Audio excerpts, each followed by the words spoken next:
first time I saw her, talaga naawa kami. Single mom. Di ba, babae, ang sweldo, mababa. Pero, in all reality, may problem. Madami sila, but they allow to be used by the Chinese people. Hindi ko po talaga totoong trabaho yung corporate secretary.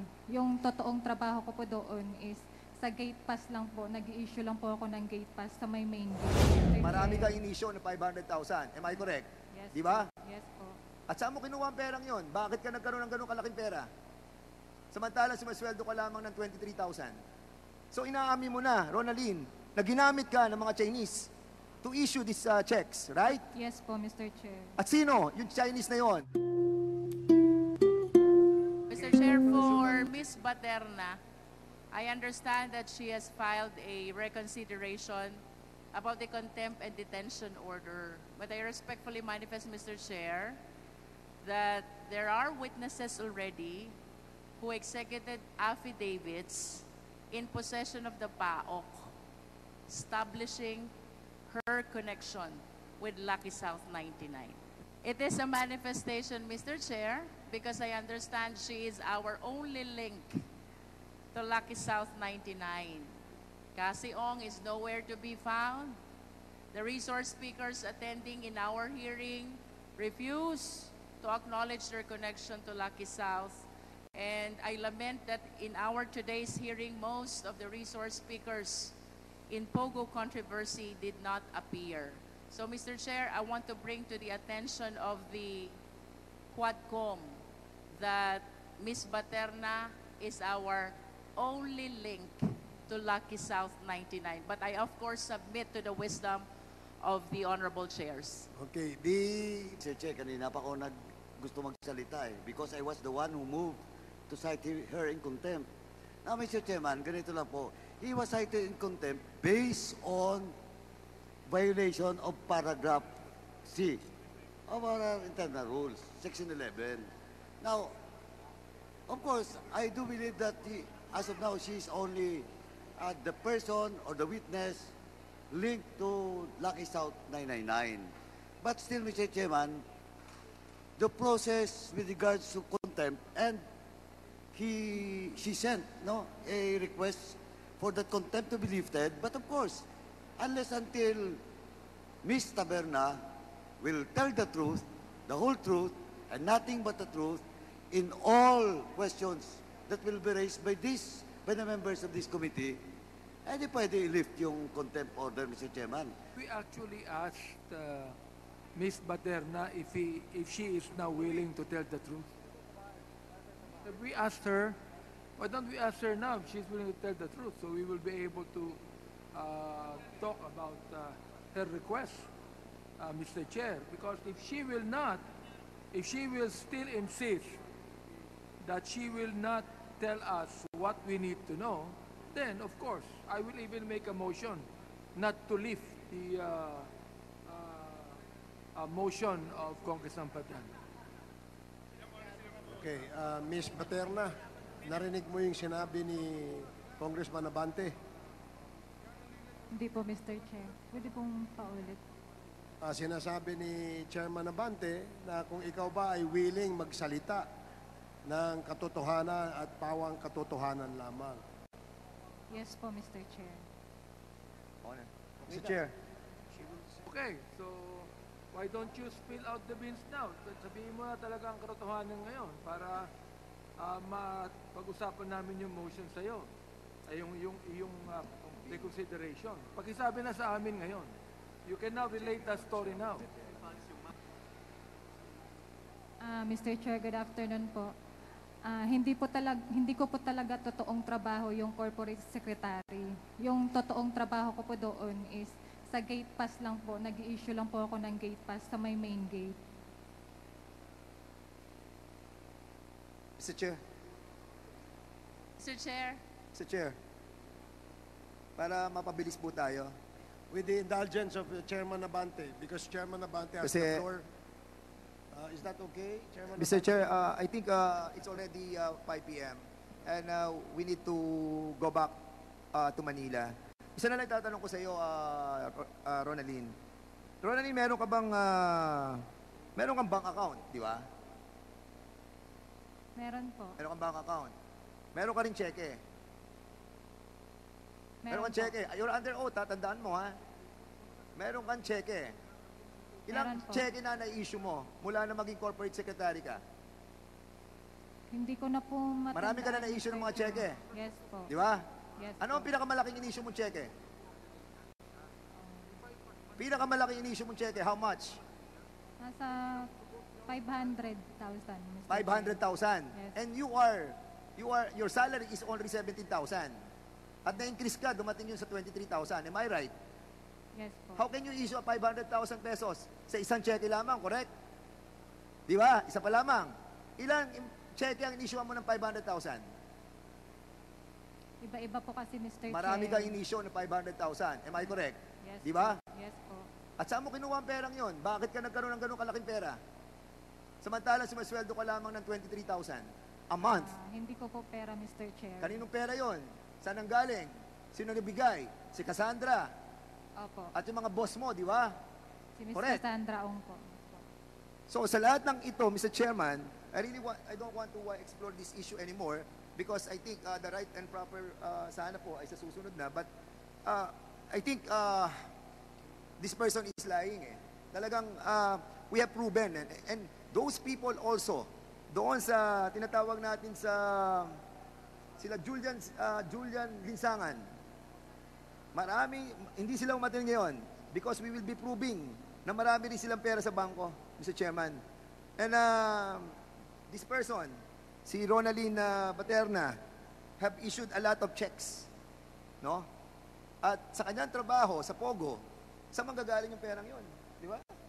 And she's trying to tell us that ang kanyang salary is only 23,000. But the reality is, nakakapag-issue siya ng millions of pesos. Di ba? And that make us wonder, why? Kaya kanina, medyo naaawa tayo, even us. The first time I saw her, talaga naawa kami, single mom. Di ba, babae, ang sweldo, mababa. Pero in all reality, may problem. May problem tayo dito. Dami sila, but they allowed to be used by the Chinese people. You were allowed to be used by those people. Di ba?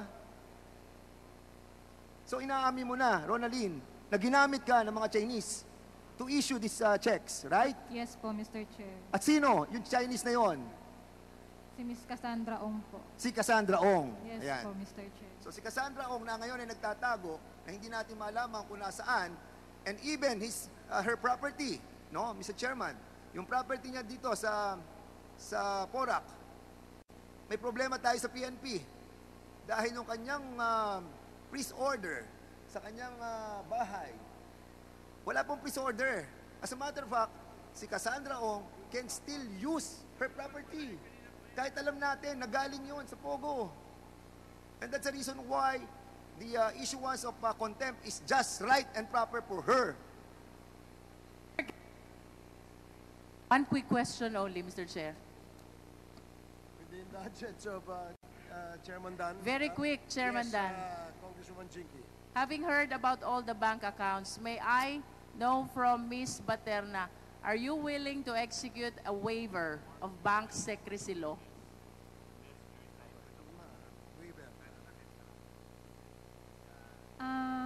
Naka-close na po yung account, Mr. Chair. Nonetheless, it is still protected by the bank secrecy law. So the question, Ms. Baterna, ikaw ba handang pumirma ng waiver? Binibigyan mo ng karapatan ang Quadcom na makita lahat ng bank transactions mo. It is answerable by yes or no only. Yes po, Mr. Chair. Mr. Chair, I'm requesting the Quadcom to facilitate the necessary waiver as manifested by Ms. Baterna. And as a follow-up question, Ms. Baterna, ano po ba ang mga bangko ninyo? China Bank po. China Bank, what branch? Angeles, Mr. Chair. What else? Yun lang po, Mr. Chair. One bank only? Yes po sa akin, Mr. Chair. It's quite hard to believe, Ms. Baterna. Yes po, Kung Mr. ikaw Chair. magwe-waive, make sure you waive all bank accounts. Yes po, Mr. Chair. I'm requesting the Quadcom, Mr. Chair, that we facilitate the necessary waiver. Thank you, Mr. Chair. Mr. Thank you, Chairman, Congresswoman Jinky. in addition to... Please Okay. let the chair make a quick statement with respect to the manifestation of Congresswoman Jinky. So, the Secretariat is directed to coordinate with Ms. Baterna with respect to waiving her right and giving access for the committee to look into her bank records. And that she is willing to tell all to this committee. Yan lang ba ang bank account mo? China Bank lang? Po, Mr. Chair. Wala ka na ibang bank account? Dati po meron AUB pero hindi ko nilipat ko na po kasi sa China Okay. Bank, Mr. Sige. Chair. Chairman Dan Fernandez. Miss Ronaldine Baterna, alam mo, sa totoo lang talagang gustong-gusto ka namin tulungan. As a matter of fact, kung tatanungin mo, kasi single mom ka, gusto na namin sana makauwi ka na ngayon. Unfortunately, yung mga ebidensya that na nakuha namin leads to the fact that nakapag-issue ka ng mga cheque at si Cassandra Ong nagpadala sa iyo ng malalaking pera. If I may, no, if I may ask you, no, yung Whirlwind Corporation, nagpadala rin sa iyo ng malalaking pera doon sa checking account mo. Mr. Chair, sa totoo niyan, yung mga pumapasok po na pera doon sa checking account ko, hindi ko po alam. Hindi mo hawak yung account? Hindi po, Mr. So, sino Chair. ang mahawak ng account?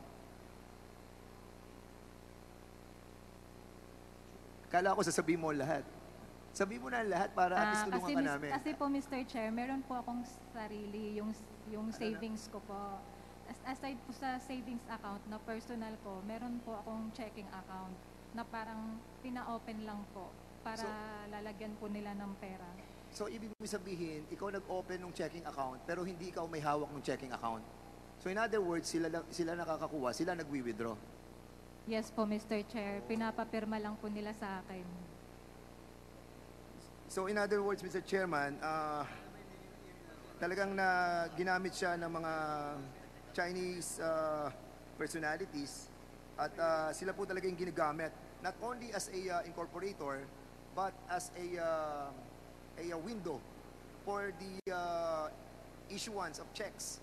And at the same time, yung exit and entry ng mga pera, nagagamit po yung ating pong mga kapwa Pilipino. We sympathize with you, Ronaldine. But the very fact na talagang mali yung ginawa mo, and yun sana ang inaasahan namin sa iyo nung last hearing kung nasabi mo ang lahat. Baka meron ka pang gusto sabihin, Ronaldine. Sana po managot po yung totoong nananagot. Hindi po yung katulad ko na inosente na ginagamit ng puno. Ronaldine, kasi ako, naniniwala kami na yung NFC Mirales and Partners, we invited them over. Kasi sinabi mo na sila ang kumontak sa iyo, di ba? At si, what's the name of that guy na kumontak sa iyo from the law firm? Attorney Abby po. Attorney? Abby po yung pakilala po sa akin. And as a matter of fact, Mr. Chairman, yun po yung inimbitahan natin ngayon sa hearing na to. Pero hindi po siya dumating. And at the same time, yung may-ari ng law firm ang pinapupunta natin dito. But somebody from that law firm, ikaw ang nagre-represent. Can you kindly speak on the microphone? Good afternoon, Your Honor. I'm Attorney Henry O. Araneta. I'm counsel for this special occasion only to Miss Baterna, Your Honor. Who's the owner of the NFC? Mirales? NFC is a law firm managed by Attorney Nadine Mirales, Your Honor, the one that wrote a letter to you. Okay, sino po ang kumontak sa inyo para bigyan ng legal services si Ronaldine? Tinawagan po ako kagabi, Your Honor, alas No, 11. what I mean is that sino yung nag-engage sa inyo? Tinawagan Para sa ko na services Attorney for her. Mirales. Sabi niya kasi hindi siya makaka-attend. Sino May yung hearing sabi? kasi siya sa Taytay. Si Attorney Mirales po. So kanina po pagdating, inausap ko po yung detainee, tapos kinonfirm ko po yung mga sinabi niya sa inyo. Thank you, Attorney. I think what we need is the owner of the NFC Mirales. As she knows that I have communicated that she has been named as a resource person. So hopefully next time she'll be around. I No? will tell her, Your Honor. And for us to find out sino nag-engage ng services ng NFC for... They are in a better position to say that, Your Sige. Honor, not me. Attorney Araneta, Your Honor. Araneta, Attorney Araneta, no? Meron bang engagement contract si Miss Ronalyn sa NFC? Law firm? Ang pagkaalam ko, wala po, Your Honor. Parang she just asked to be accompanied sa Senate and dito ng So, lawyer ng are you- NFC. Are you doing this pro bono para kay Ronalyn? Pro hac vice, Your Honor. You can ask her kung ano. For Okay. the meantime. Sinong pumili nung law firm na nagre-represent sa'yo? Sila po yung nag-contact po sa akin, Mr. Chair. Pakilakas mo lang. Sila po yung nag-contact sa akin. Hindi ikaw ang pumili.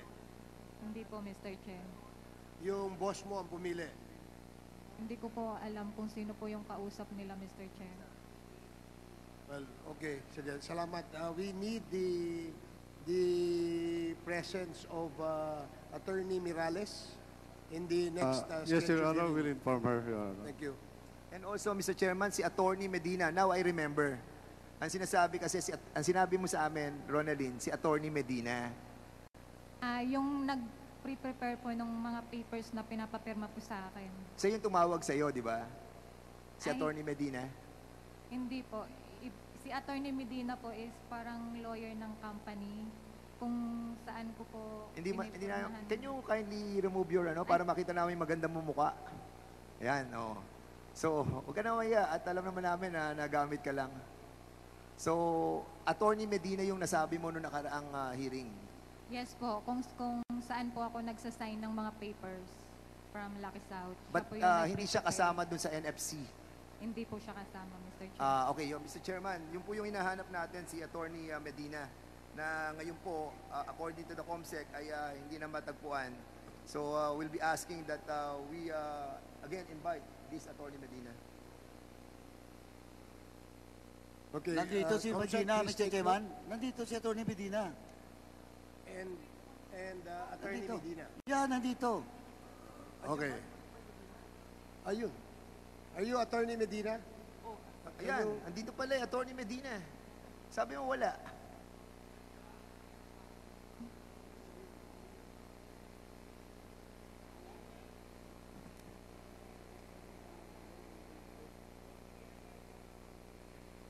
Mr. Chair, pwede ba ako magtanong? O sige, Chairman. Kasi napag-usapan natin last hearing when we had it na pinirmahan lamang ni Ms. Baterna ang mga papeles. Pero ang gumawa nung pinirmahan niya ay yung mga abogado. Tama ba ako, Ms. Baterna? Tama po, Mr. Chair. Okay. Ang tanong ganito, anong relasyon niyo, Atty. Medina, with this attorney? Ano pong relasyon ninyo? Do you belong to the same law office? No, no, Your Honor. Hindi. Hindi, Your Honor. Pero kayo, ang law office ni Cassandra. Your Honor, for the record po, yung si Miss Cassandra Lee Ong, ang kanya pong nire-represent sa amin, yung Whirlwind Corporation. Ngayon po, Whirlwind. Kayo ang law office ng Whirlwind. Hindi po. Ang pong engagement namin sa kanila is magpapa-review ng documents at magpapanotaryo lang. Yung pong Okay. corporate nila at hindi namin po ginagawa. Kayo po ba ang gumawa ng mga papeles na pinirmahan ni Ms. Paterna? Hindi po, Your Honor. Okay. Kayo po ba ang gumawa ng papeles na pinirmahan ni Ms. Paterna? Hindi po, Your Honor. Nag-oath na po ba kayo? Nag-oath na kayo? Your Honor, hindi ako nakapag-oath, believing that I'm not a resource person here. Nag-oath na po, Your Honor. Nag-oath na ho kayo? Yes po, Your Honor. Pwede ba natin mapag-oath itong si attorney para makita natin? Pwede ba kayong mag-oath? Yes, Your Honor, but... Kasi tinatanong kayo rito, kaya mag-oath kayo. Baba. Sige po. Okay. Hindi pa ba nag-oath? The COMSEC is hereby directed to take the oath, administer the oath of these two resource speakers. Yes, please. Mr. Chairman, Si Ma'am Baterna. And also, okay, please. Tapos na siya. Please raise your right hand and please answer. Do you swear the truth? Do you swear to tell the truth and nothing but the truth in this congressional inquiry? So help you God. Okay. Ngayon, kung hindi kayo ang gumawa ng mga papeles na pinirmahan ni Ms. Baterna, sino pa ang gumawa ng mga papeles na pinirmahan mo? Kasi Mr. Chair, usually pumupunta ko sa law firm ni Attorney Medina. Doon po ako nagpipirma doon sa logbook. Yung logbook po ng for notary. Ang tanong ko, kung sino ang naganda ng mga papeles na pinirmahan mo? Hindi ko po alam, Mr. Chair, kasi minsan binibigay na lang po nila sa akin para So, sino po ang papapirma. nagbigay sa'yo? Si Ms. Cassandra Ong po. Sino si Ms. po? Cassandra Ong po. Cassandra Ong, Cassandra Mr. Chair. Ong ang nagbigay sa'yo. Yes po. Hindi sinabi sa inyo kung sino ang law office na naggumawa ng papeles. Hindi po, Mr. Chair. So, hindi law office ninyo. No, Your Honor. Your Honor, if I may explain kung bakit po siya nagpupunta sa amin. Alam nyo, mukhang mahirap kayong paniwalaan dito. Pakisabi po sa amin, ang law office nyo ba ang gumawa ng mga papeles na pinirmahan ni Ms. Baterna? Law office ninyo, sapagkat magkaiba ang law office nyo, correct? Yes, Your Honor. Okay. Either law office mo o law office niya, sapagkat hindi kayo magpapakita rito kung hindi kayong abogado Ms. Baterna. Anong ginagawa nyo rito? Tama po yun, Your Honor. Yun. Honor, Tama part, pala Your po. Honor. If I may respond, Your Honor. Yes, go ahead. Mr. Chair, kaya po ako nandito, nagulat nga po ako, nagkaroon ako ng show cause order. Never po ako na-invite in any of your hearings before. At yun po sigurong COMSEC nyo can verify that. Kaya po ako nandito ngayon kasi po binigyan po ako ng show cause order na na-receive ng office namin. Kaya po ako nandito voluntarily para sa akin po, hindi po para kay Ms. Baterna. Mr. Chair, para magkaliwanagan,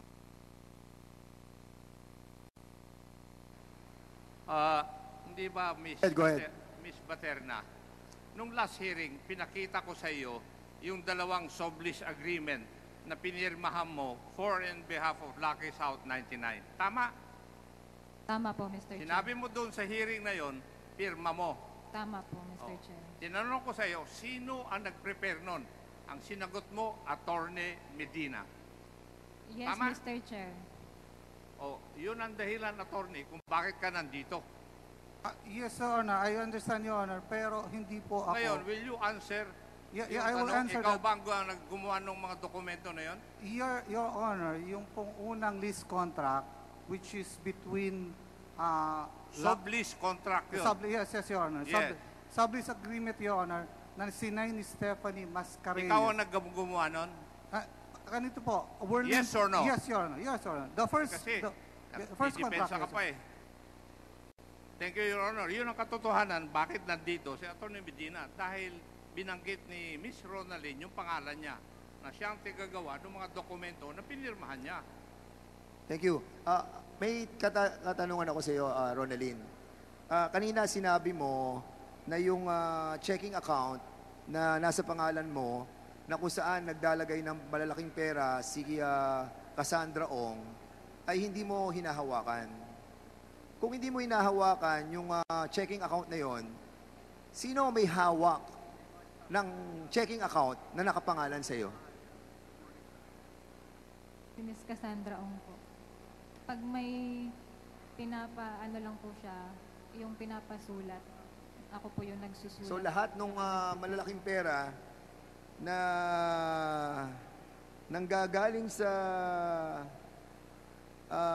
outside of the Philippines, pumapasok sa checking account na nasa pangalan mo at ang kumukuha nun ay si Cassandra? Hindi ko po alam, Mr. Chair, kung may pumapasok. Kasi nga po, hindi ko po hawak yung account, nung checking account, Mr. Chair. Kasi alam mo, Rona, tutulungan ka namin talaga dito. Pero may nakikita ako na yung perang nanggagaling kay Cassandra Ong, lumilipat sa checking account mo. So, ang tanong, sabi mo kanina, hindi ka umahawak ng checking account mo. Hindi si Cassandra may hawak ng checking account mo. Sino? Miss Cassandra Ong lang po yung nakakausap ko, Mr. Chair. Wala na pong iba. Siguraduhin mo, Cassandra. Siguraduhin mo, Yes, Kasi Mr. we will Chair. try to find out. Amlak, andyan ang Amlak. Can you kindly, kasi I think you are willing to issue a waiver, no? Are you willing to issue a waiver to find out yung Yes. track of your accounts? Yes po, Mr. Chair. Can you kindly help this committee to find out the trace of money between Cassandra Ong and Miss Ronaldine Baterina? Mr. Chair, if we will already get the waiver that will make the action of AMLAC faster, because if we don't have the waiver, we still need to secure authority from the Court of Appeals to conduct back inquiry. But if Ms. Materna will already issue a waiver, AMLAC can act faster, Mr. Chair. So, again, Ronaldine, you are willing to execute that waiver. So, we'll be asking the COMSEC to execute a waiver and for you to sign it. So, Mr. Chairman, I think it's really getting late at nakikita na po natin na medyo kumukulimlim na.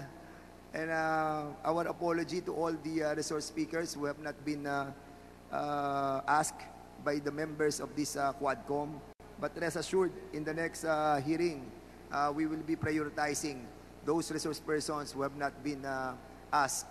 No? So, Mr. Chairman, I have no further question to our resource person.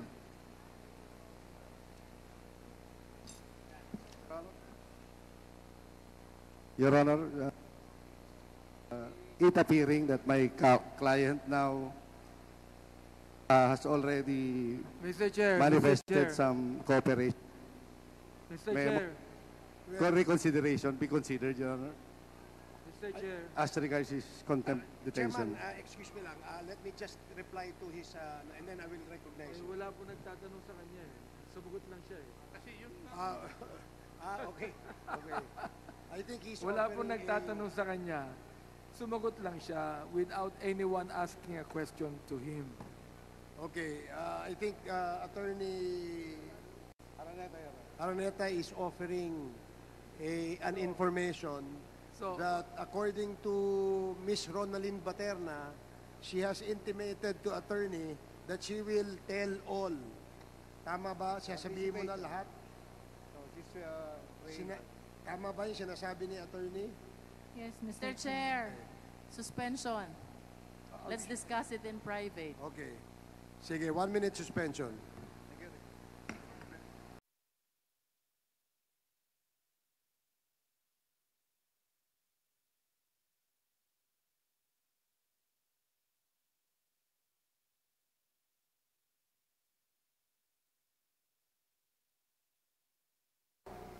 Thank you, Mr. Chairman. Mr. Chairman, with regards to, I am the one that cited in contempt, no? Moved to cite in contempt, Ms. Materna. Now, Mr. Chairman, for me, the only way that, indeed, in the next hearing, Ms. Materna will cooperate in this committee is for her to execute an affidavit under oath.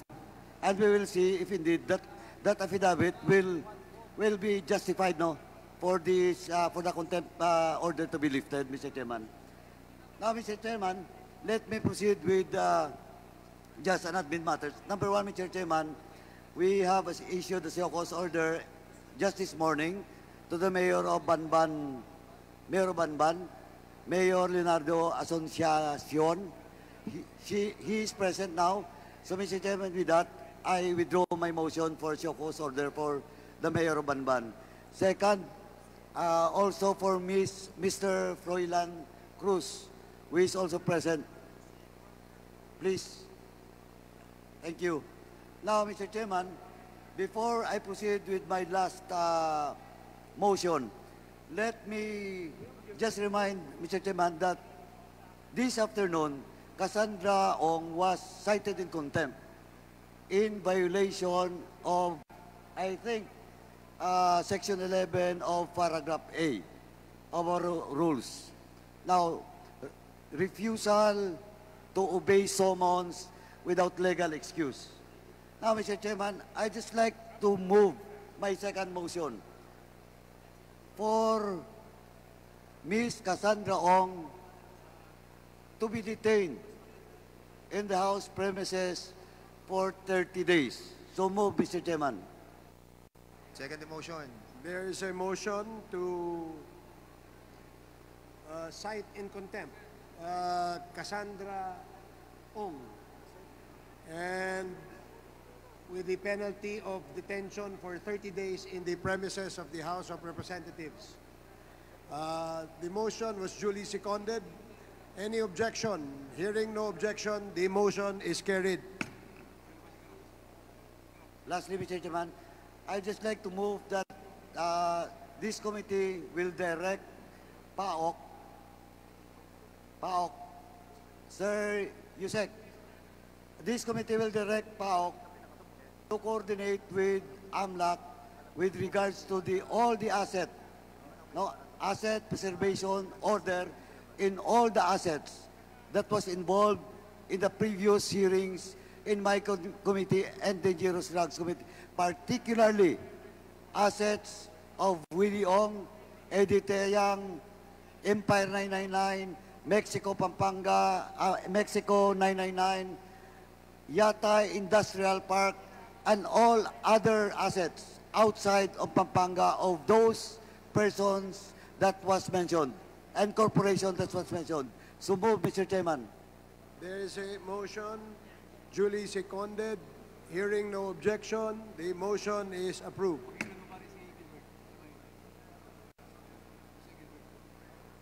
Yusek Gilbert Cruz? Yes, Your Honor, we'll coordinate with AMLAC, sir. And we will be submitting the report, sir. Thank you. Since yung pong mga resource persons na hindi po natin na tanong at hindi po natin nakausap, kami po ay humihingi ng paumanhin sa committee dahil po may mga developments na nangyari in the middle of this committee hearing, and we do hope that in the next scheduled committee hearing of the Quadcom, we expect that the same resource persons which was invited for today to be present, and you will be advised as to the schedule and the venue of the next Quadcom hearing. Mr. Chair, Congressman Abante. I also would like to make a motion that those names mentioned by Mr. Jimmy Guban be invited in the next hearing, Mr. Chair.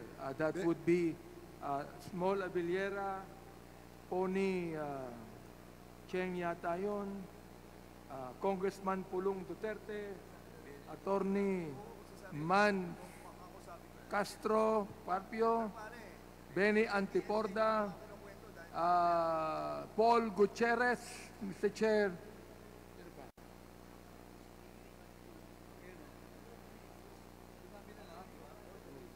And almost all the names mentioned by Mr. Jimmy Guban, Mr. Chair. So I move, Mr. Chair. Mr. Chair?